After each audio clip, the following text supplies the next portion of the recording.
This is Rugby Unity. I am David Pembroke, and today I'm joined by a very special guest, Bollywood legend, athlete, activist, and most importantly, the president of Rugby India, Mr.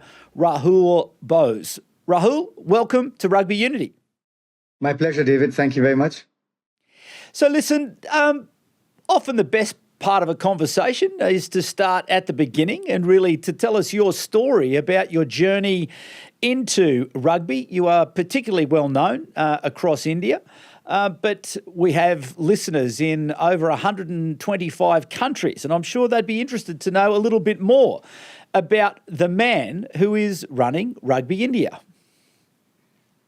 First of all, I'm very far from a Bollywood legend, partly because I'm still alive, and partly because, barely, and partly because I'm very, very far from being a legend, really, honestly. So thank you for that, but highly inaccurate. But again, the sentiment is appreciated. So I'm going to start at the end, and I'm going to then quickly go to the beginning and not take much of your time, David. For context to this discussion, I think everybody, all your listeners need to know who plays rugby in India. What is the rugby ecosystem? It's very different from many, many countries which fostered a culture of the rich playing the sport. Public schools, depending which country you are, or private schools. It's very, very different in India. The India of today that plays rugby, India is a country of 1.45 billion people, divided roughly into about 760 districts. So it's close to 2 million people a district. If you can wrap your head around that number, then you will be quite staggered to know that rugby is played in 322 of these districts. That's over 600 million people as a captive potential audience. Obviously, not everybody plays rugby, and there will be a fair share of people over the age of 25, 30. So 40% of India, if you walk into and shout rugby, someone's going to put their hand up. So this, in my opinion, is the least known, most played sport in the country. And there's a very simple reason for the first part, and that is that we aren't on mass media. Till the Rugby Premier League this year, we were never on mass media. 99% of the Indian population had never seen a game of rugby in their lives. Forget about logging on to an OTT channel or television. Who plays this sport? This sport is not played in the top tier towns of the country. If indeed it is played in these towns, it is in the very poor areas where socioeconomically depressed neighborhoods. So they used to be called slums in India in the past, but I'm not comfortable with that word at all. I think it's socioeconomically those areas that have very little to afford their children is where rugby has taken root. 5 or 6 of our top national players come from these areas, some from Calcutta, some from Jaipur, and others from other cities. The rest of our rugby players come from the rural areas. And rural is really rural, David. This is not some idyllic countryside with sheep and horses. This is the hard bottom of the pyramid in this country.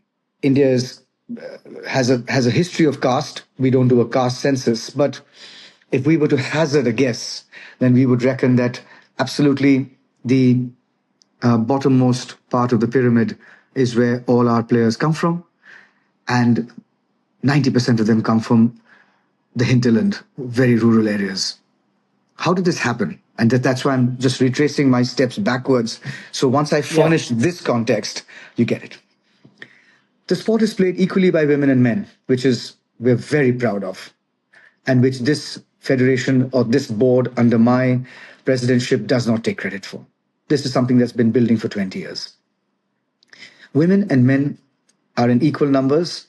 Today, out of 32 official sevens rugby playing nations in Asia, our women are ranked 6th and our men are ranked 12th. So the men lag behind only because the competition is older, tougher, and I believe that I'm one of the prime examples of playing for India when India first started playing in 1998. What was the coaching then? What were the standards then? What was nutrition then?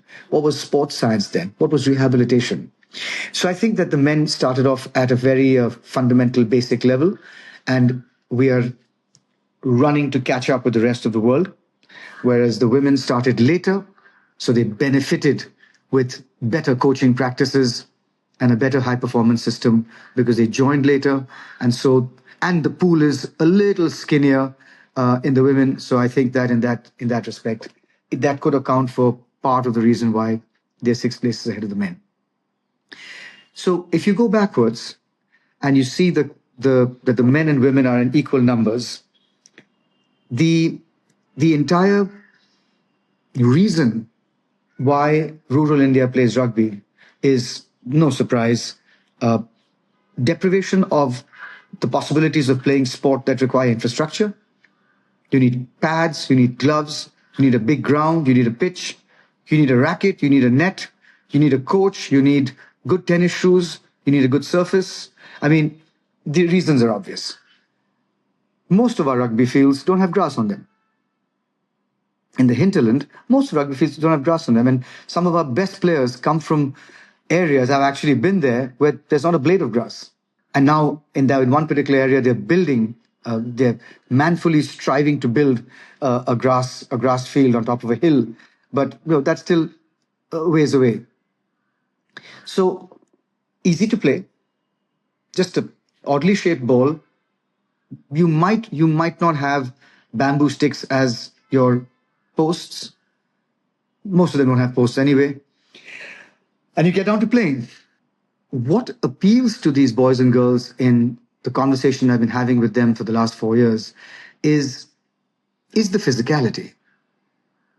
And the essence, the ethos of striving physically to get to a point is something historically people who are economically depressed understand. That if if they don't have a terrific education, then they know that their hands and their feet are what they have. And so they play, the sense of toil taking you somewhere plays a part in the attractiveness of the game. This game does not build into itself a hierarchy of knowledge, which is, I know more than you, so obviously I'm going to open the batting. I'm sorry to use cricket as an analogy. It's not my intention at all. I love that game. I love the game. I'm a cricket tragic. You don't need to know till such time as you get to a certain point in the game. And like all games, where you do need to know. But for a few years, you can actually get in there and do the grunt work with a coach and feel pretty much on level with everybody else on your team. The challenges when the poor play a sport anywhere in the world is a financial pathway. It's not just the poor, David. It's your parents, my parents, anybody's parents. The obsession is, I'd like to secure a good future for my children. And most parents do it with education and say, okay, now I've given you the education, you build your life. But here there isn't that. And if there is, it's not spectacular.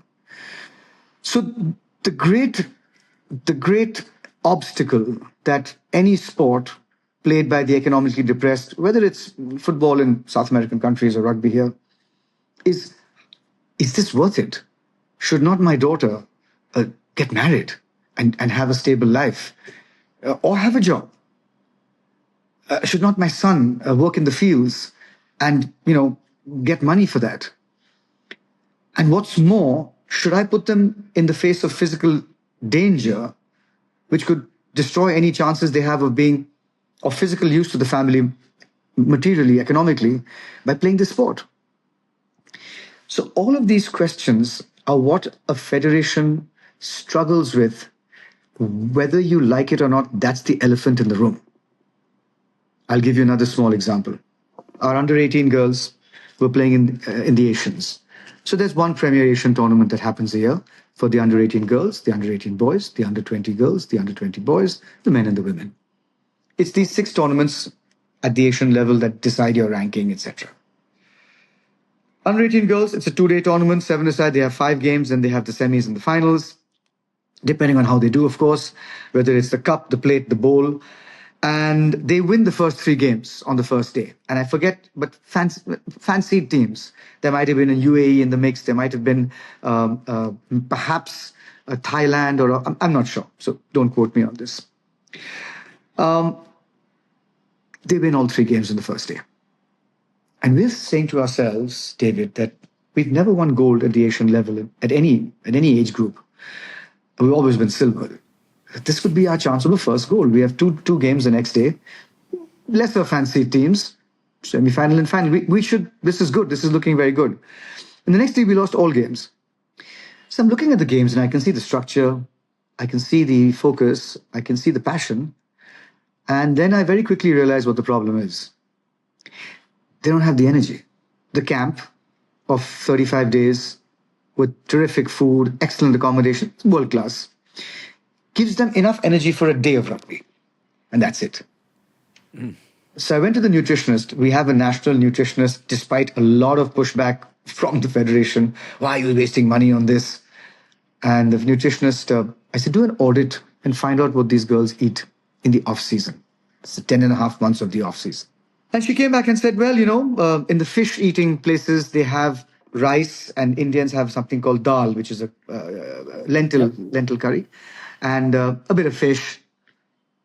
In other parts of the country, rice, roti, which is, the flat bread, and a little bit of mutton.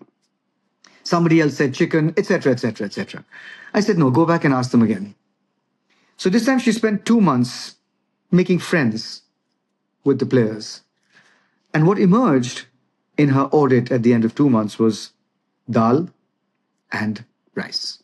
You can't build an Olympic team like that, David. So it's okay, what's the solution? Do we send money to their homes? Because that's not going to get into their pockets. It's not about that. That's not even going to make it to the dinner plate. These homes are so saddled with debt that any money that comes their way, you can't blame them if they're going to pay off a loan for a piece of agricultural equipment or on a home. Okay, so we can't send money. Are we going to send them nutritional biscuits or something? Of course not, over my dead body. So the answer is to never let them go home. To give them the fantastic, nutritionally balanced meals that we have at camp, the air-conditioned rooms, the Olympic-sized swimming pool, the rehab center, one of the best in the world, the coaches, etc., etc. Just keep them with us. And pay them. So what we do is when we have a camp, we actually pay a little bit of money, which is in US dollars, it'll be about 150 US dollars, 200 US dollars for that month, which they send home. A camp costs, to hold a camp, would cost about 2,500 US dollars. So when you're spending money on one camp into 6 teams, that's about 15,000 US dollars. You're now multiplying that by 10 for 10 months.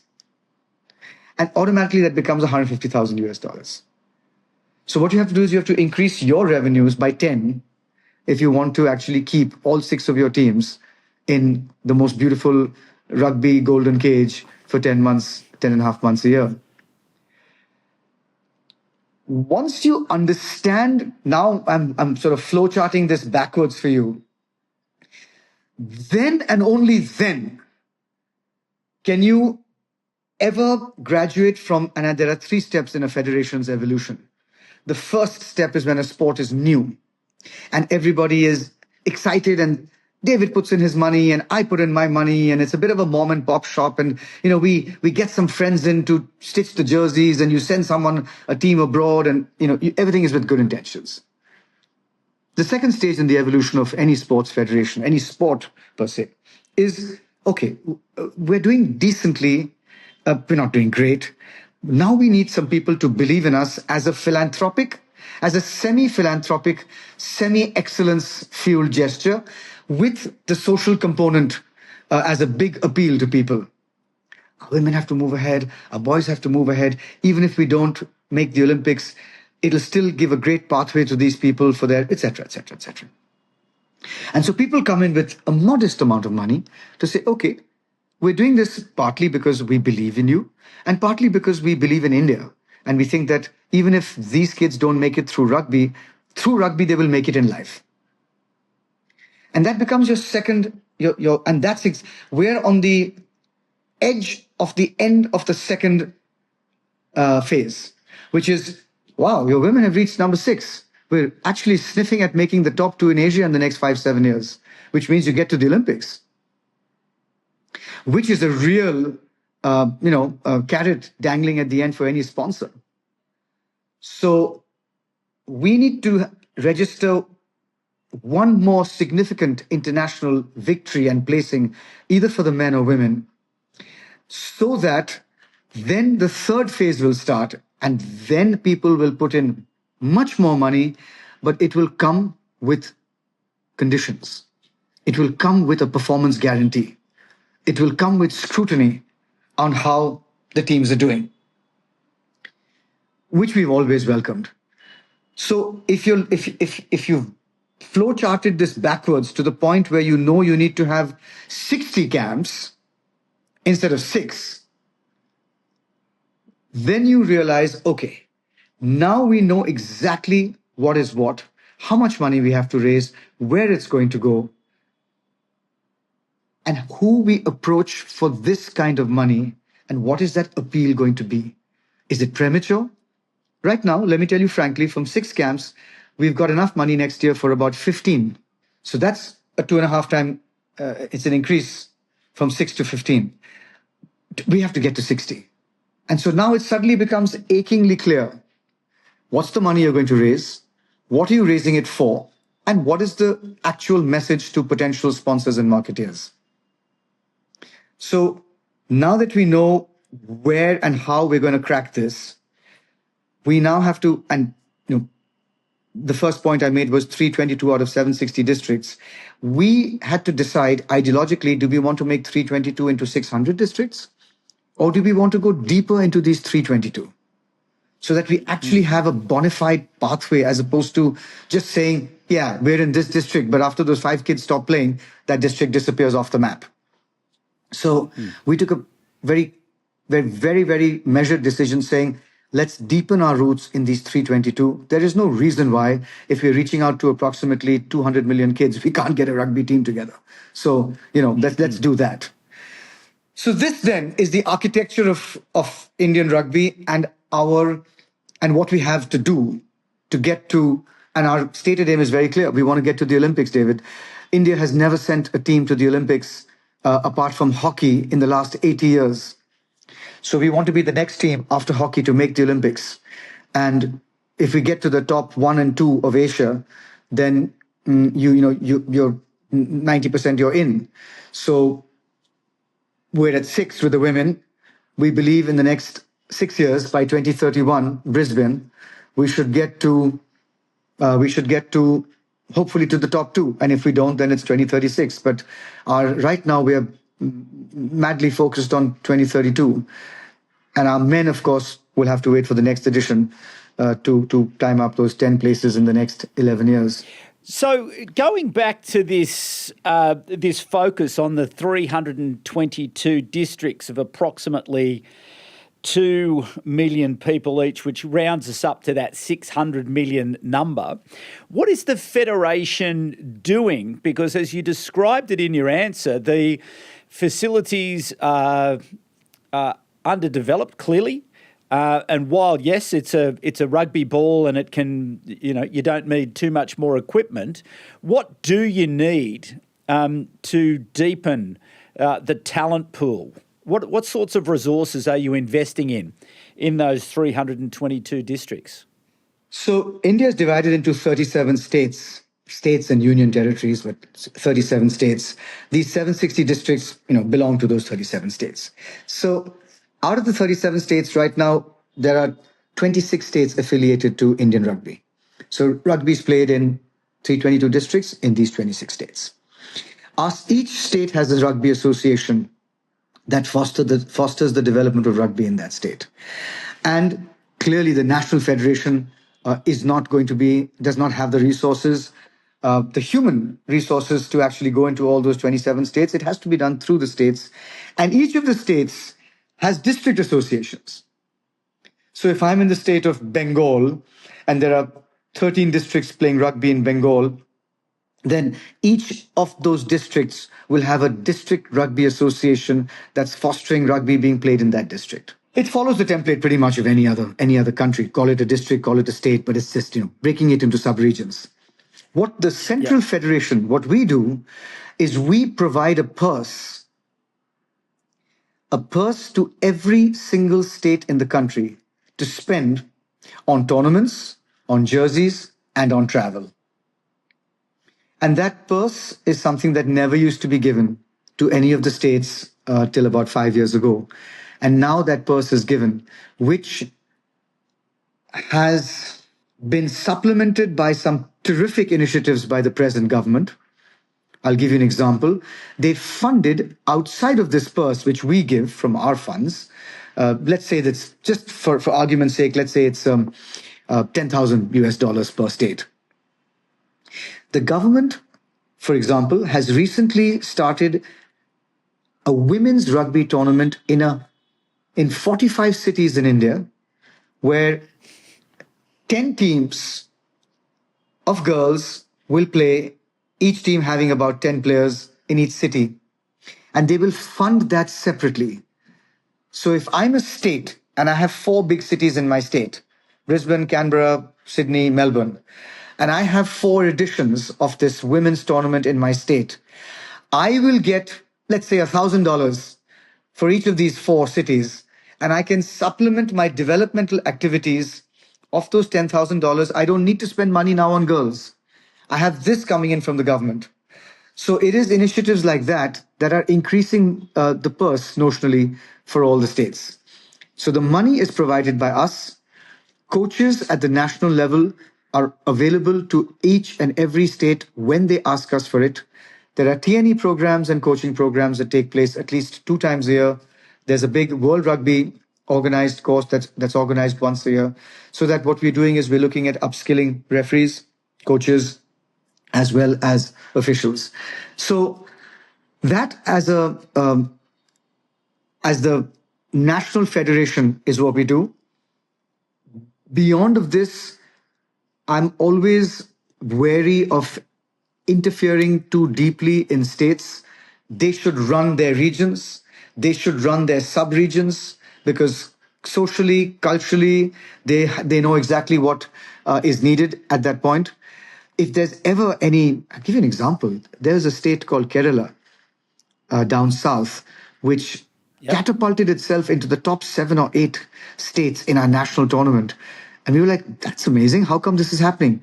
They just had a really good rugby coach in a particular university who had emerged out of nowhere, and he was coaching these kids and fundamentally changed the fortunes of that state, albeit for 2 years, and then he left, and et cetera, et cetera. But David, with all the experience you've had across so many international rugby playing nations and their teams, you know how transformational a great coach can be, because the great coach will coach 20 other coaches, and that'll just spread downwards. Nothing is perfect. Many states are on the fast track, some are on the median track, and some are really slow. We have work to do that could take another 50 years. You know the size of this country. It's 25 countries within a country. Despite all of that, today, and I don't know whether you couldn't have, but our women played the Asian 7 Series this year for the first time, and that's where they came 6th, climbing up 4 places from 10th to 6th.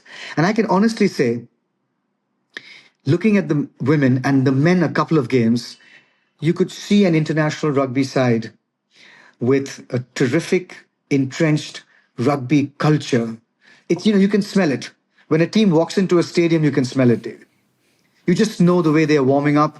You know that you're in the presence of a team that has a particular culture. Like it or leave it, like it or loathe it, that's your problem. But there's a culture, it's set, and there's a pattern, and there's structure both on and off the field.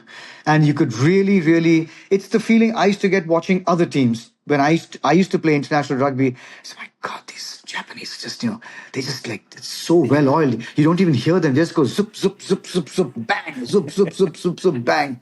And it was the listening of that rhythm. I said, one day we have to get there. And, sometimes you just have to cry. It's so beautiful. Well, indeed it is. And just in terms then, again, just sort of breaking it into these component parts. So inside these 26 states, with the districts as well, what estimate of a player number base would you put for India? How many players do you have? Overall? Yes. It's anything between 100 to 120,000. Okay. That's pretty... And, yeah, sorry. At the highest that's level... sizable. Yeah, go on. At the highest level, 30 in each team. At the highest level. You're looking at... After that, there would be a drop in quality. So you're looking at 30 players and at the men and women's level. And the feeder groups coming in from under 20 and under 18 would also be 30 and 30. So at a time, you have about 100 girls/women or 100 boys/men who would be in the mix for your international plans running up to 2032. And the idea is, no, not the idea, it's imperative, is to make that 100 into 500. And that's that's an expensive number, So what are you going to do with the next 100 and the next and the next? Where are these facilities going to be? So right now we're looking at Olympic training facilities. We're looking at Asian level training facilities, and we're looking at India level training facilities. So you can actually stratify your upcoming cadres into these three facilities. And you should be moving from the India training facility to the Asian level training facility to the Olympic training facility. That's what we want. But harking back to the social realities of India, we lose more than half of our players to marriage, to job pressures after the age of 18. So the age group we take very seriously is the under 20s, which no other country takes seriously. This year, I saw the best teams in Asia coming for the under 20s because they've gotten on to what we're doing, which is if you can catch somebody who's 19 and a half, that person is already halfway through college. That person is somebody who has managed to stave off the get married, start working in the fields, battle within the family. And that person is smelling the India jersey the next year. They know in a year's time, I'm going to get to the India jersey. So to retain our under 20s is easier because they're far more committed. And I think that if somebody can cross from under 18 to under 20, we know we have a damn good chance of keeping them for the next 4 or 5 years. We're not talking rugby, we're building it. Rugby Unity.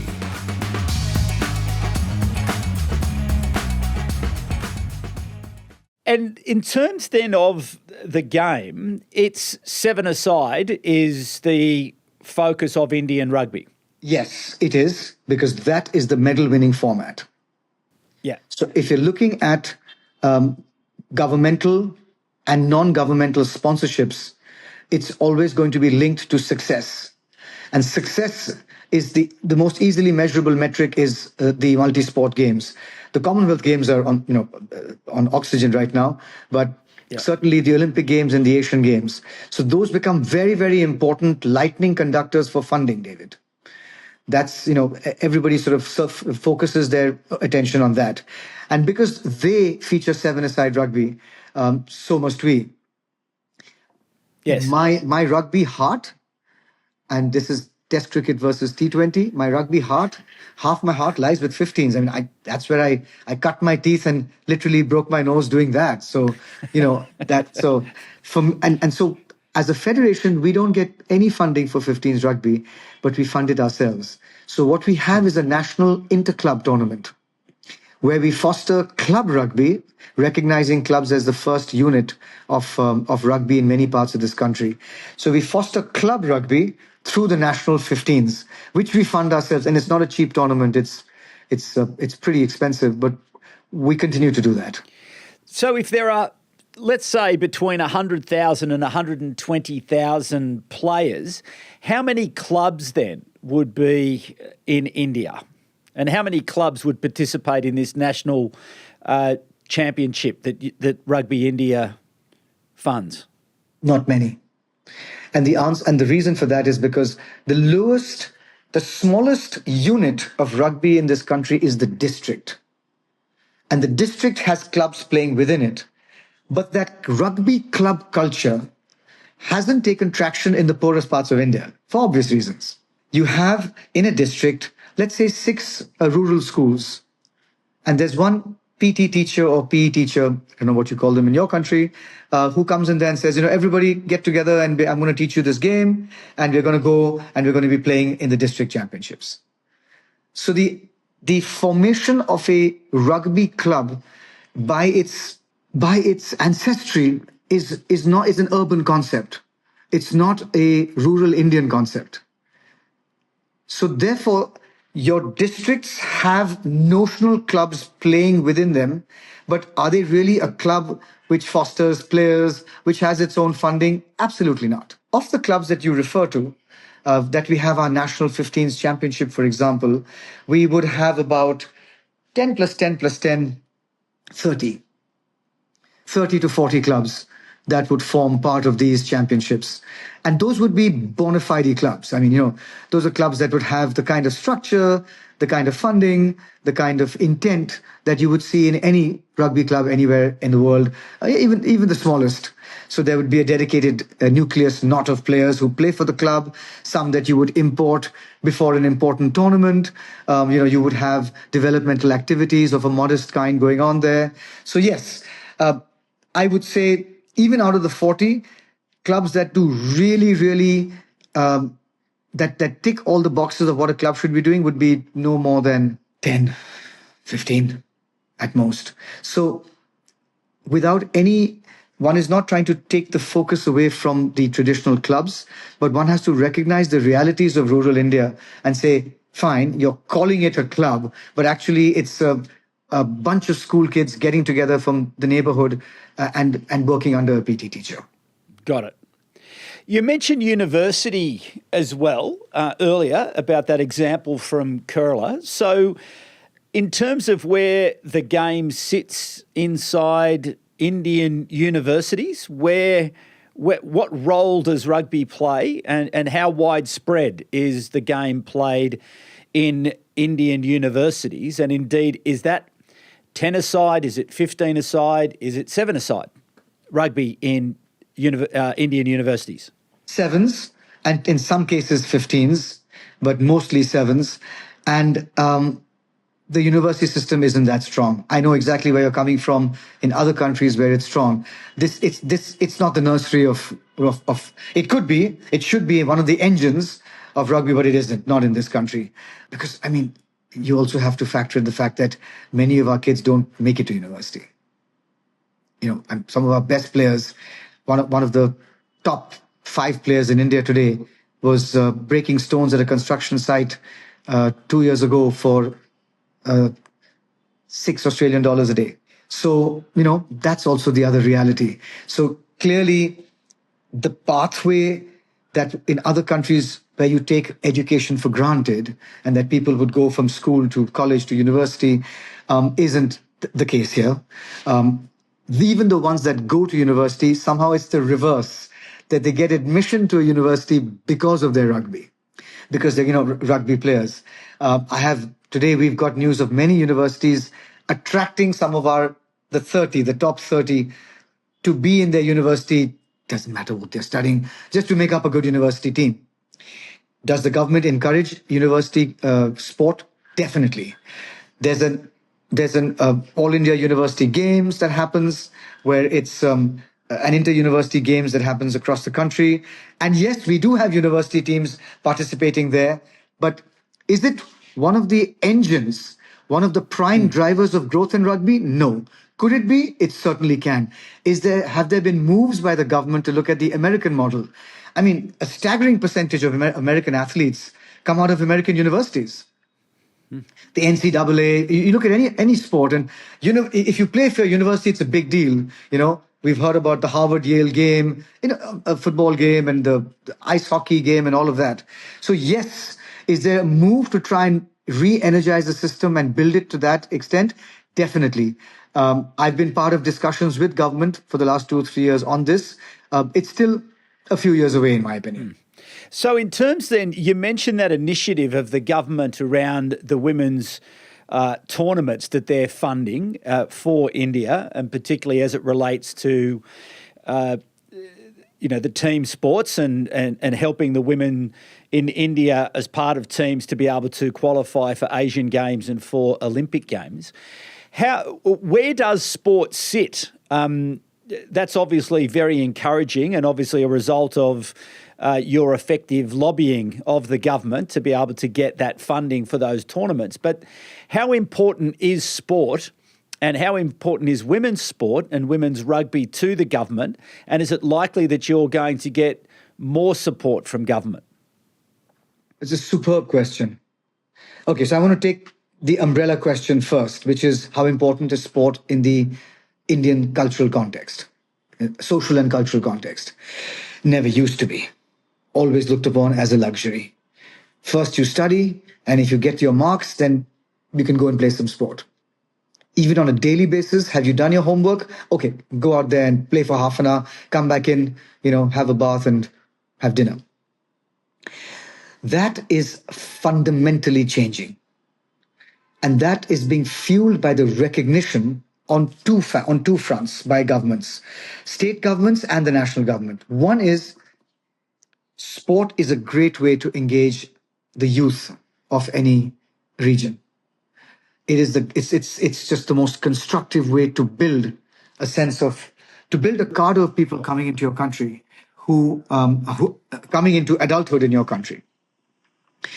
Second, there is a terrific social gain that sport can give the youth. And so why are we not looking at ways to make our youth employable, make our youth constructively contributing to the economy of the country? If it has to be through anything, why can't it also be through sport? And finally, sport is soft power. There's a state in India called Odisha that sponsors the Indian hockey team. And they have had many international tournaments in many sports, including rugby, held in that state in the past.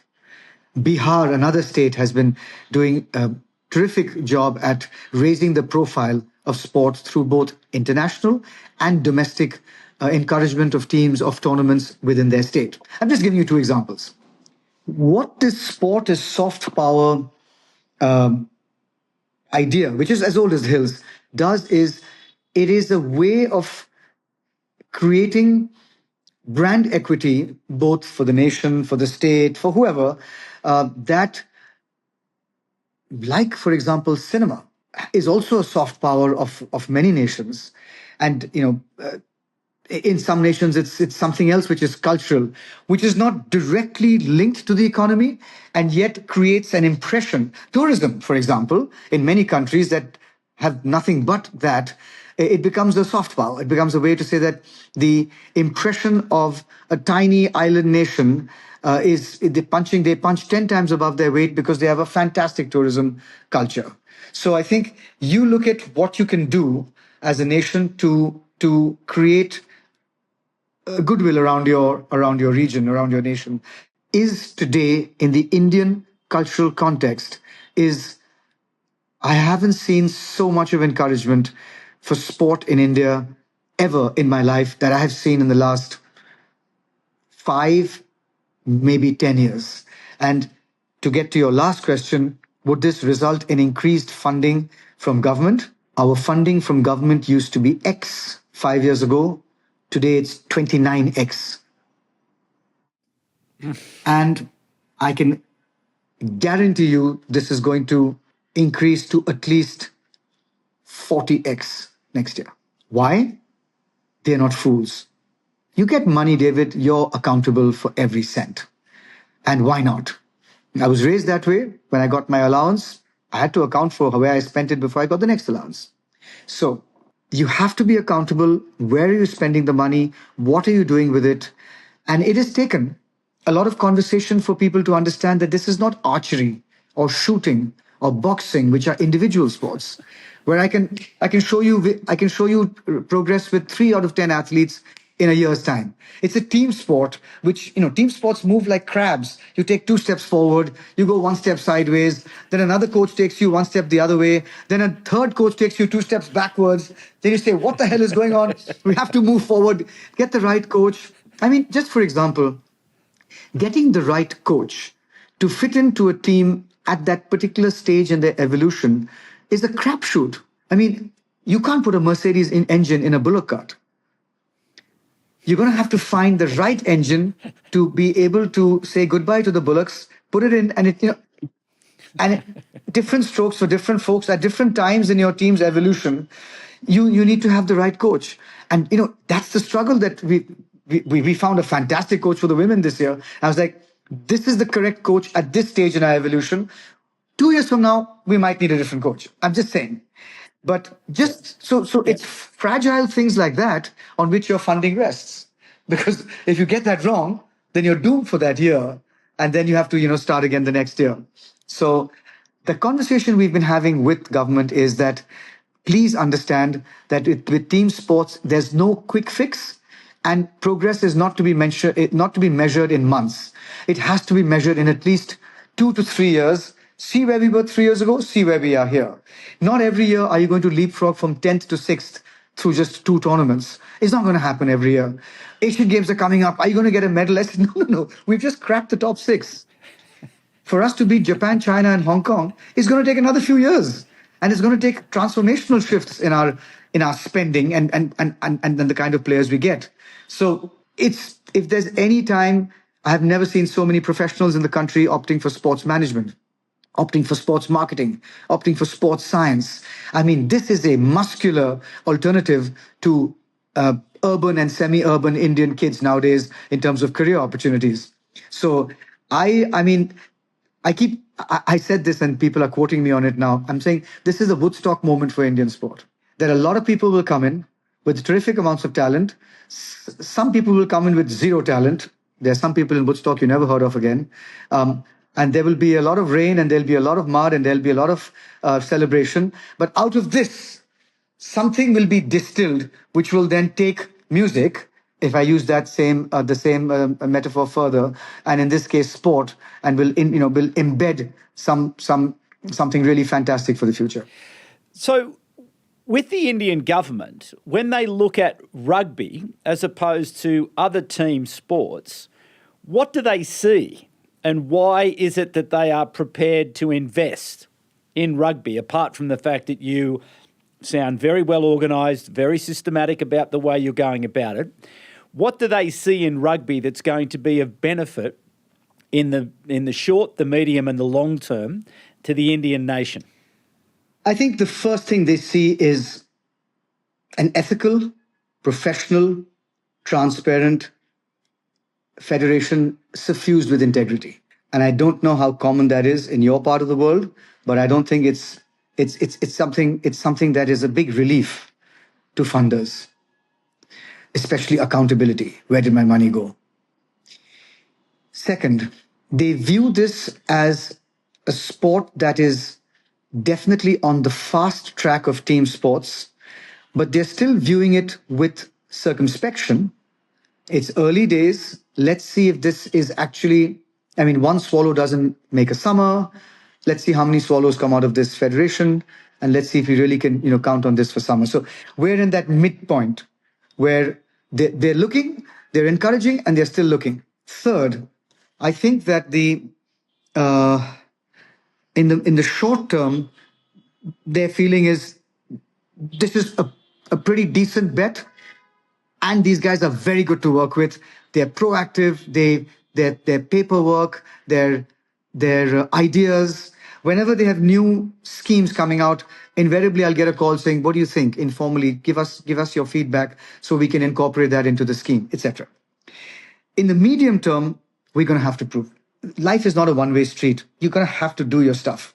You're going to have to earn the medium term. And the best way to do that is number 10 to number 6, number 15 to number 12, and say, okay, in the medium term, in the next 3 years, we're going to crack the top 5. We'll be sitting securely in the top 5 amongst the women, and our boys will 100% crack the top 8. You just go out there and you have to write it in black and white and say, this is where we're going to get to. And you can hold us up to this, to this 3 years later, etc.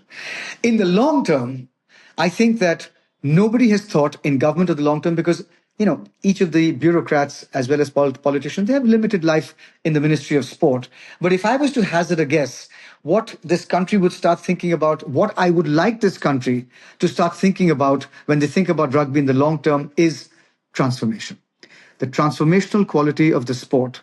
And that's why the RPL was born. That's why the Rugby Premier League was born, because we believed, and I still believe, it is a silver bullet that can accelerate the progress of this country, this massive country playing rugby in ways that is like an injection of adrenaline. And if it happens for the next 10 years, then it's not just a fluke, it's an injection of adrenaline that we begin to bank on and we begin to build on, so we can actually say, next year we're going to get this money, next year we're going to get this infrastructure through this thing, and therefore we're going to build. The television figures are out of who saw the league in the first year and what it was all about. And we know now that we're here to stay. We know now that there's a core group of people, the demographics, the age, the gender split, the OTT versus television split, all of that data is with us. We know that we've created a brand, and we just have to build on that brand. And that brand was created, David, so that you have 6 teams vying for the trophy next year. There's a Delhi team, there's a Bengaluru team, there's a Chennai team, and they're all going to be creating for their own selfish needs little rugby centers in cities, in big cities that we don't have rugby centers. I do want to come to the Rugby Premier League in some detail, if I may, because I'm fascinated about the numbers, and I'm fascinated about your thinking behind it and the way you've gone about it and the way you've represented it to World Rugby and the way it's been structured. Very clever, and I'm excited to talk about that. But if I might step back again just once before we move forward again, it's rugby and cricket, both British sports, both spread around the world by the British Navy in many cases, landing in different places through colonisation and other ways. Why did cricket take hold, and why did rugby not take hold in the same way in India? Was it played as much by the British in India as cricket was back in the 1900s? I'm not sure. Nor am I. I don't know. Well, I certainly know in South America and other parts of Asia, when Japan opened to the world in the late 1800s, I know that, rugby came to Japan through the British Navy, whether it was the Merchant Navy or other. But I just wondered whether or not, if they both arrived at similar times, why did one take hold and one not take hold? Because we all know the story of India's obsession with cricket. I can only hazard a guess, which is that it wasn't played by as many Britishers as cricket was. I can only hazard that guess. I have not heard of a single rugby field being built in some part of the country because the Brit overlord had wanted to have a rugby game. No, I haven't heard of that. It was there in Mumbai and it was there in Calcutta, and that was it. So in that respect, I think that this is me hazarding a guess, David, so I could be very wrong. It just wasn't played as much. Is cricket looked upon as an Englishman's game today in India? Of course not. And it's been, it's a creature unto its own. Is the English language the way the English speak it today in India? Certainly not. There are hundreds and hundreds of words we've given out of the English language. Is rugby looked upon as having anything to do with England or the Commonwealth countries? Not in the least. We have an Indian sport called kabaddi. I don't know whether you've ever watched it, but I think... Yeah, I've seen I it. sense that Indians look at rugby as kabaddi on speed. It's the same mad tackling except it's happening at 100 miles an hour. So one of my team owners used a Hindi phrase. He said, "Mar dhar score," which means basically bash, score, bash, score, bash, run, score, bash, run, score. And Indians got that in the RPL. That basically you get the ball, smash through people, put the ball down on the other side. You don't have the ball, smash the guy, take the ball, put the ball down the other side. That was the elemental, and sevens lends itself to that kind of elemental understanding. It's not a question of dumbing down rugby. It's about understanding what fuels the tribalism in team sport. What fuels tribalism? It doesn't happen in archery. It happens only in team sports. Why does it happen? Because when people start moving forward in a concerted way together, there is something very primal that begins to excite us. Whether it's war, whether it's soccer, whatever it might be, football, it's when that happens and you see a wave of people coming and the other side manfully trying but, getting overrun, there's something very primal that begins to take over. And it is that sense of that primal sense that lends itself to tribalism, etc. So I don't know where I went with this, but it's not looked upon as an Englishman or a British sport. And I think it didn't take root as cricket did, because I don't think rugby was played anywhere near as with the geographical spread and the regular playing of cricket as rugby was, rugby as cricket has been in India in those days. And maybe weather might have a part to play in it, but I don't know, honestly. And that was Rahul Bose, the president of Indian Rugby Union, giving us an inside view into the world of Indian rugby. Hundreds of districts, bare fields, and young men and women who keep turning up despite the social and economic barriers. In a country populated by 1.5 billion people, the dream of building a genuine pathway to rugby still has a journey to travel. But the conversation isn't over yet. In next week's episode, Rahul takes us inside the project that will redefine Indian rugby. It's called the Rugby Premier League. We'll follow the journey right from the beginning, when the idea was first raised, to how Rahul managed to convince team owners and broadcasters to get on board. Rahul also takes us through his ambitious plan to get India into the Olympic Games in Brisbane in 2032.